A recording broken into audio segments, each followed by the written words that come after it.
One of my favorite desserts and easiest desserts to make is a key lime tart. So to begin, we're going to crush 6 to 9 graham crackers, which I totally forgot to record. And to that, we're going to add 1/3 cup of brown sugar.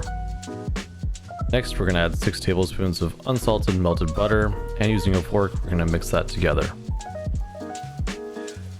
Once that everything is incorporated in your mix, I'm going to switch to using my hands and just go through it, making sure that there's no clumps and that all the sugar is broken up. Your mixture should hold itself when you squeeze it, and when you touch it, it should crumble.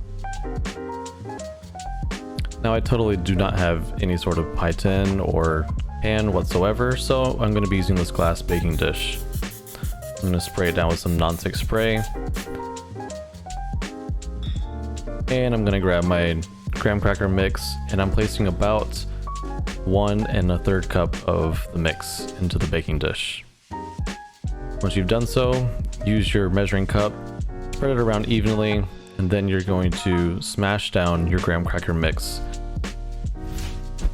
The reason for this is we want to create a nice crust for our key lime tart, and so that none of the key lime mix will go through the crust. We're just going through all the corners here, making sure that there's no cracks too. And once that's done, you're going to place it in a preheated 350-degree oven for about 10 minutes. While that's cooking, we're going to grab a bowl with 4 egg yolks. Next, we're going to zest half a lime. And after, we're going to place a 1/2 cup of key lime juice. Regular lime juice works as well. Grab a whisk and whisk this mixture together. Once our egg yolk lime juice mixture is incorporated, we're going to add in 1 can or 14 ounces of condensed milk. Slowly add your condensed milk into your lime juice mixture. And once you're done, you're going to place this in the refrigerator and let it set for about 5 to 10 minutes.